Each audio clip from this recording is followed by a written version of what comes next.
Warning: his video contains details of real crime cases. Watch with caution. If you're a fan of true crime investigations and want to follow more stories like this, subscribe to the channel and turn on notifications so you don't miss any case. A marriage that shocked a town and led to a murder. What would make a 19-year-old musician marry a 65-year-old widow? And why did he end up dead just days later? This story isn't just about love or money. It's about manipulation, betrayal, and the fatal choices Noah Benson made to save his mother. In the quiet outskirts of Missoula, Montana, where the Rocky Mountains cast long shadows over modest neighborhoods, 19-year-old Noah Benson lived a life that seemed ordinary at first glance.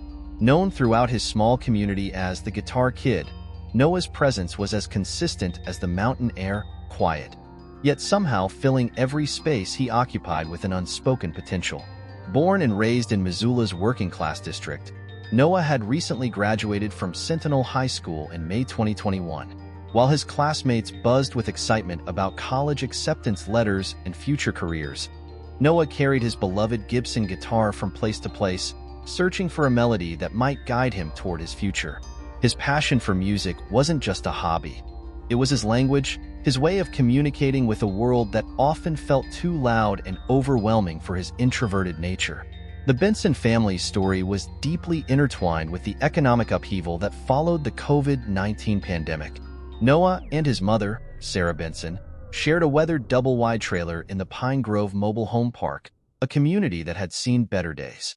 Their home, while modest, had always been filled with the sounds of Noah's guitar practice and his mother's encouraging words, at least until the pandemic stripped away her job as a medical receptionist at the local clinic. Sarah's unemployment marked the beginning of their financial descent. Bills piled up like autumn leaves, and the weight of their mounting debt created an almost tangible tension in their small home. Noah, despite his young age, felt the burden of their situation pressing down on his shoulders. He would often skip meals, claiming he'd eaten at a friend's house, knowing full well his mother needed the food more than he did. Those who knew Noah described him as an old soul trapped in a young man's body. Jessica Martinez, his former music teacher at Sentinel High, remembered him as the kind of student who would stay after class to help put away chairs, even when he had somewhere else to be. His childhood friend, Mike Thompson, recalled how Noah once spent his entire summer savings to help pay for Mike's dog's emergency vet bill, never expecting repayment. But beneath Noah's charitable nature lay a deep-seated anxiety about his future. In his journal, later discovered by investigators, he wrote, "Sometimes I feel like I'm running out of time, even though I've barely started living. Mom needs help, and music doesn't pay the bills, at least not yet. What am I supposed to do?" The answer to that question would come in an unexpected and ultimately tragic form. In late September 2021, just months after his graduation, Noah announced his engagement to Eleanor Richardson, a 65-year-old wealthy widow who had recently moved to Missoula from Boston. The news sent shockwaves through the community. Here was a teenager, barely out of high school, preparing to marry a woman old enough to be his grandmother. The engagement was brief, less than a week. The ceremony, held at the Missoula County Courthouse, was attended only by Sarah Benson and Eleanor's lawyer. No photographs were taken, no celebrations were held, and Noah continued to live in the trailer park with his mother, making occasional visits to Eleanor's expansive Victorian home in the historic district. Those who saw Noah during this period noted a marked change in his demeanor. The guitar that had been his constant companion began collecting dust in its case. His friend Mike Thompson later told investigators, "It was like watching someone slowly disappear. He'd smile and say everything was fine, but his eyes looked empty, like he'd given up on something important." What nobody knew at the time was that this marriage would set in motion a chain of events that would lead to Noah's death just 7 days later. The young musician who once dreamed of playing in Seattle's famous venues would never get the chance to realize his potential, becoming instead the central figure in a tragic story of manipulation, desperation, and fatal choices. Looking back, the signs were there: the hasty marriage, the age gap, the continued financial struggles despite his new wife's wealth. But in a town where people pride themselves on minding their own business, no one asked the questions that might have saved Noah Benson's life.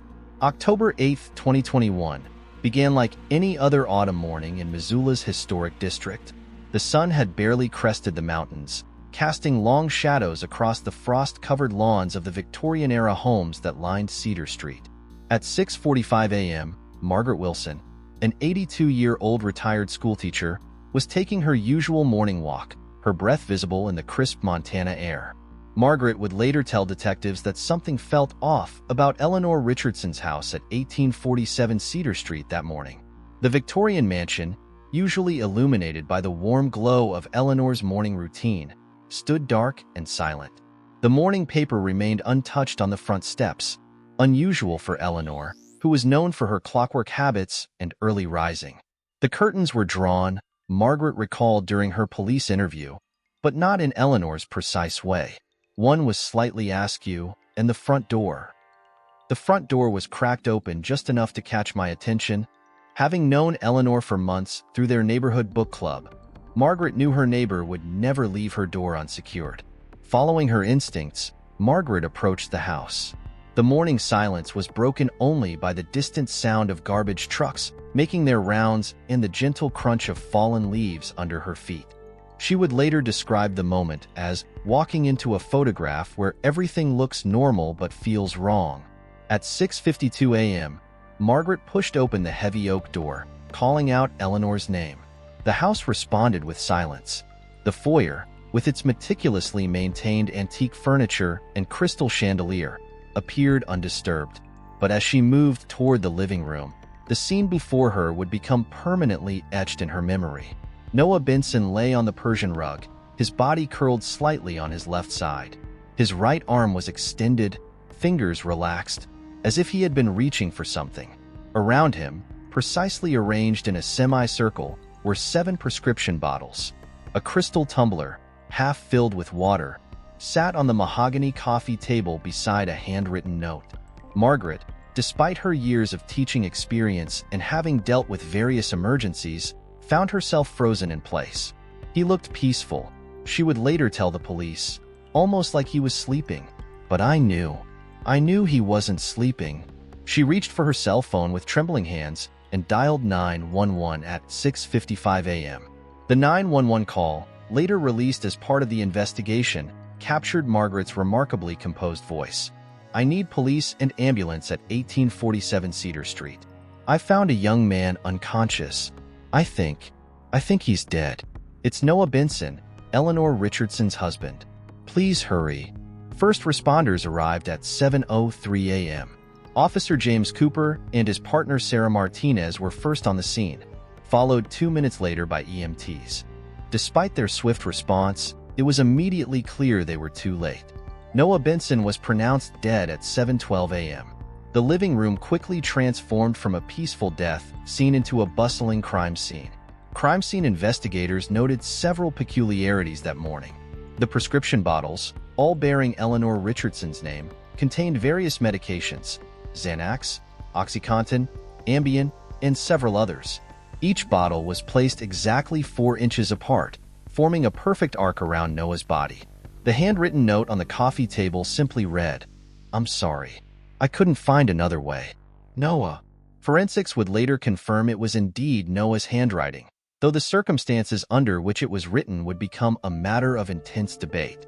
Perhaps most striking was the absence of Eleanor Richardson herself. Her car, a 2020 Mercedes-Benz S-Class, was missing from the garage.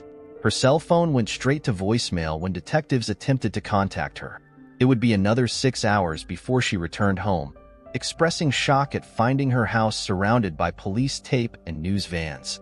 "The scene was almost too perfect," noted Detective Laura Chen, the lead investigator assigned to the case. "In my 15 years on the force," she would later write in her report, "I've never seen a suicide scene so meticulously arranged. Something about it felt staged, like a theater set waiting for its actors." The temperature of Noah's body and other physical evidence suggested he had died between 2 o'clock and 3 a.m. Security cameras from neighboring houses showed no unusual activity during those hours, except for Eleanor's Mercedes leaving the property at 1:47 a.m. and not returning until after dawn. As word spread through Missoula that morning, 2 very different reactions emerged. In the historic district, Residents expressed shock that such a tragedy could occur in their prestigious neighborhood. Meanwhile, in the Pine Grove mobile home park, Noah's mother Sarah Benson collapsed upon hearing the news, screaming words that would later become crucial to the investigation. This wasn't supposed to happen. She promised this wouldn't happen. Detective Laura Chin's first impression of the crime scene would prove prophetic. As the Missoula Police Department's investigation unfolded, what initially appeared to be a straightforward case of suicide began to reveal layers of complexity that would challenge even the most experienced investigators. The first 48 hours of the investigation focused on processing the physical evidence from Eleanor Richardson's Victorian mansion. Crime Scene Unit Supervisor Dr. Marcus Reynolds noted several inconsistencies that didn't align with typical suicide scenarios. The positioning of the prescription bottles was too precise, he noted in his preliminary report.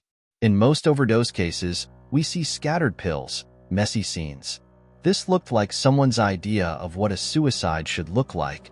The toxicology report, rushed through the state lab due to the high-profile nature of the case, revealed a lethal combination of medications in Noah's system. However, the concentrations and combinations raised red flags. Dr. Patricia Sullivan, the state's chief toxicologist, found the mixture peculiar. The combinations we found suggested someone with extensive knowledge of pharmaceutical interactions. It wasn't random, it was calculated. Eleanor Richardson's behavior during her initial interview on October 9th drew immediate suspicion. Seated in interview room B of the Missoula Police Department, the wealthy widow displayed what Detective Chin described as remarkable emotional detachment. Wearing a perfectly pressed Chanel suit and pearl necklace, Eleanor provided precise, rehearsed-sounding answers about her whereabouts during the critical hours.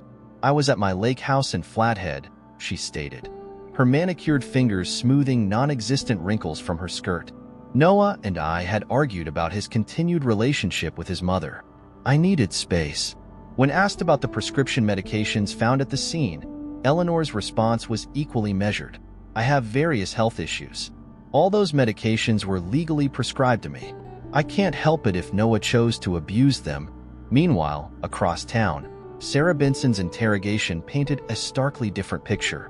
Breaking down repeatedly during her interview, Noah's mother revealed details that would dramatically alter the course of the investigation. "Eleanor approached us 3 months ago," she sobbed. "She said she had a proposition that could solve all our problems. I should have known it was too good to be true." The investigation took a crucial turn when Detective Chin's team uncovered security footage from a local pharmacy. The videos showed Sarah Benson filling prescriptions at multiple locations across Missoula County, using various names, a practice known as pharmacy shopping. However, what caught investigators' attention was footage from September 15th, showing Sarah meeting with Eleanor in the pharmacy parking lot, exchanging what appeared to be prescription bottles. Digital forensics specialist Agent Tyler Hammond was brought in to analyze the electronic devices found in both homes. His discoveries would prove pivotal. The text messages between Eleanor and Sarah revealed an elaborate scheme, Hammond reported. They had been planning something for months, but their communications became increasingly cryptic after Noah's marriage to Eleanor. One particularly damning exchange, dated 3 days before Noah's death, read, "Eleanor, everything is in place. The papers are signed.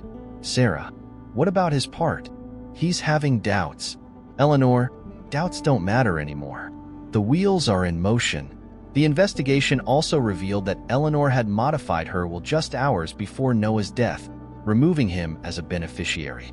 However, a second will, dated 2 weeks earlier, named Sarah Benson as a recipient of a substantial trust fund, contingent upon specific conditions that were redacted in the legal documents. Detective Chin's team made a breakthrough when they discovered a hidden camera in Eleanor's living room, disguised as a vintage clock. The footage from the night of Noah's death revealed a scene that contradicted both women's statements. At 1:15 a.m., both Eleanor and Sarah were present in the house. The video showed Noah in apparent distress, arguing with both women. The final footage, timestamped 1:42 a.m., showed Sarah holding Noah while Eleanor measured something into his water glass. The investigation also uncovered a series of recordings on Noah's phone, voice memos he'd made in the weeks leading up to his death. In one particularly haunting entry, dated October 1st, he whispered, Mom says this is the only way to save us both, but something feels wrong. Eleanor's promises don't make sense anymore. I don't know who to trust. As the evidence mounted, a disturbing picture emerged of two women who had orchestrated an elaborate plan using Noah as an unwitting pawn. Eleanor's wealth and social standing had provided the perfect cover, while Sarah's desperate financial situation and knowledge of the pharmaceutical world supplied the means. The investigation into Noah Benson's death reached its critical turning point on October 15, 2021, exactly 1 week after his body was discovered. The breakthrough came from an unexpected source. Eleanor Richardson's personal assistant, Jennifer McKenzie, who had been on vacation in Europe during the incident. Upon returning to Missoula and learning of Noah's death, McKenzie approached Detective Chin with what she described as disturbing information that had been weighing on her conscience. In her possession was a sealed envelope Noah had given her 3 days before his death, with explicit instructions to open it only if something happened to him. Noah came to me looking terrified, McKenzie recalled during her official statement. He said he needed someone to know the truth, but it had to be someone outside his immediate circle. He made me promise not to open the envelope unless the worst happened. The look in his eyes. I'll never forget it. The envelope contained 3 crucial pieces of evidence: a USB drive, a handwritten letter, and photographs of what appeared to be financial documents. The contents would prove to be the keystone that brought the entire conspiracy crashing down. The USB drive contained audio recordings of conversations between Eleanor and Sarah, captured by Noah using his phone's recording function. In one particularly damning exchange, dated September 30, 2021, Eleanor could be heard clearly outlining her scheme. Eleanor: once the marriage is official, we proceed with phase 2. The insurance policy is ironclad. Sarah: but he's my son, Eleanor. You promised no harm would come to him. Eleanor: don't be naive, Sarah. We both know what needs to happen for this to work. You'll have enough money to start fresh somewhere else. Isn't that what you wanted? The handwritten letter, authenticated by forensic document experts, detailed Noah's growing awareness of the plot against him. He wrote, "I thought I was helping Mom by marrying Eleanor. She said it was just a business arrangement, that Eleanor needed a young husband for inheritance tax purposes, and we'd quietly divorce in a year. But I've discovered something much darker. They think I don't know about the insurance policy or the offshore accounts, but I've been watching, listening, gathering evidence." The photographs proved to be copies of insurance documents showing that Eleanor had taken out a $5 million life insurance policy on Noah immediately after their marriage, with a double indemnity clause for accidental death. More disturbing were bank statements showing regular transfers from Eleanor to Sarah's account beginning 3 months before Noah's death, labeled as consultation fees. Detective Chin's team quickly obtained warrants to search both women's financial records. What they uncovered was staggering. Eleanor had orchestrated similar schemes twice before in different states, though never resulting in death. In both cases, she had married young men from financially struggling families, taken out insurance policies, and then orchestrated situations that could have led to their deaths. Both previous cases had been abandoned before completion, with Eleanor moving to new locations and changing her identity slightly each time. Sarah's involvement proved equally calculated. Bank records revealed she had been selling prescription medications on the black market for years, using her knowledge from her previous job as a medical receptionist. The consultation fees from Eleanor were actually payments for providing the medications that would ultimately kill her son. The most heartbreaking evidence came from Noah's personal journal, recovered from his locker at the local music store where he taught guitar lessons. His final entry, dated October 7th, revealed the tragic extent of his understanding. "I know what they're planning. I've known for days now. Mom thinks she's saving us both, but she's lost herself to Eleanor's promises. Eleanor's done this before. I found the papers, the old marriage certificates, the insurance claims. I've left copies of everything with someone I trust. If you're reading this, I guess their plan worked. But at least now the truth will come out. I'm sorry I couldn't be stronger, but maybe this way, they'll finally be stopped." On October 16, 2021, Detective Chun called a meeting with District Attorney Michael Patterson. The evidence was overwhelming.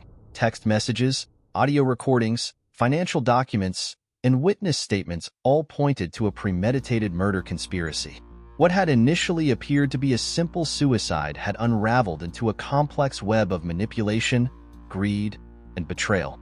The arrest of Eleanor Richardson and Sarah Benson on October 17, 2021, sent shockwaves through the community of Missoula. The morning's frost hadn't yet melted when police vehicles surrounded both women's residences simultaneously. Eleanor was arrested while preparing for her weekly tennis match, still dressed in pristine white athletic wear. Sarah was found in Noah's old room, clutching his guitar and surrounded by his photographs.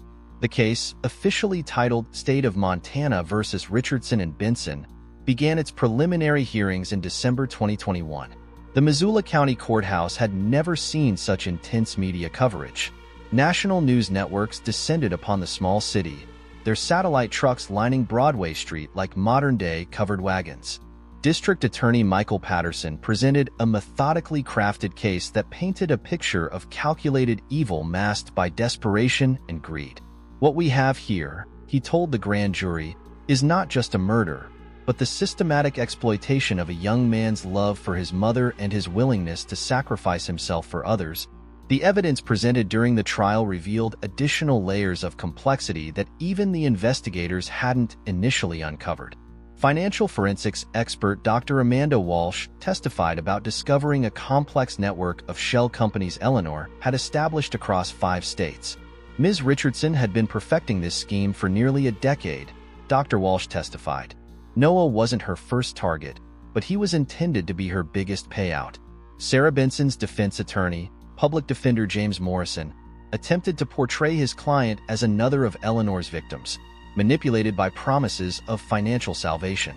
However, this strategy crumbled when prosecutors presented evidence of Sarah's active participation in planning Noah's death, including her handwritten notes detailing the effects of various drug combinations.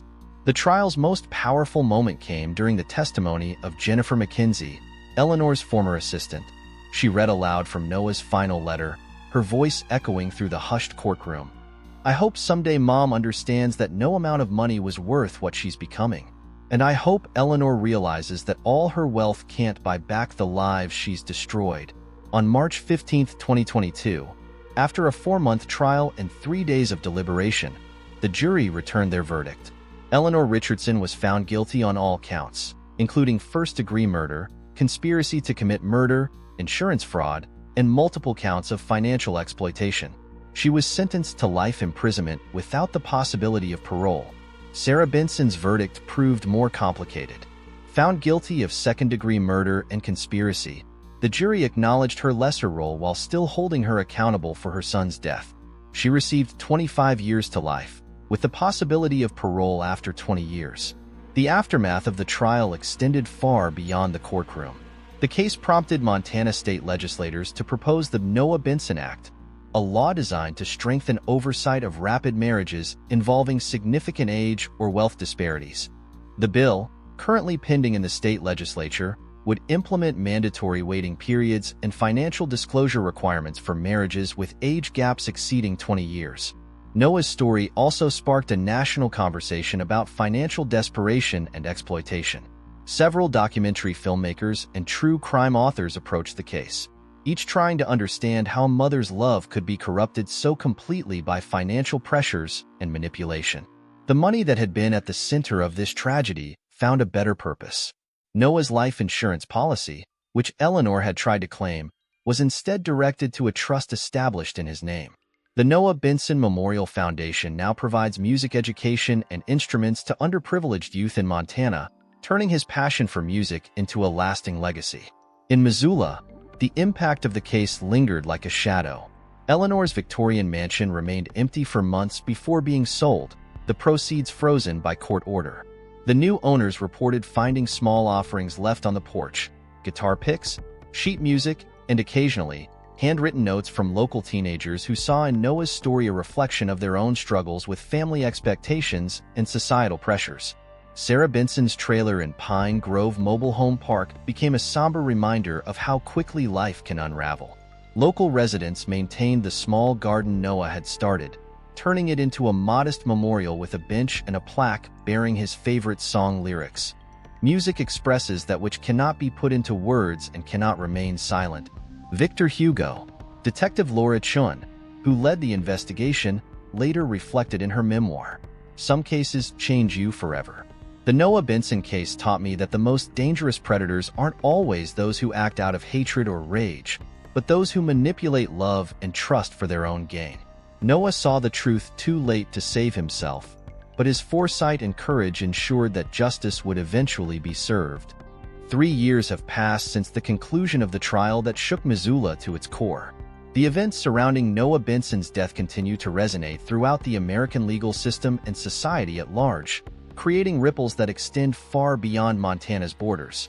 The most immediate and tangible impact of Noah's case materialized through legislative change. The Noah Benson Act, which started as a state initiative, gained national attention and has now been adopted by 12 states as of 2024.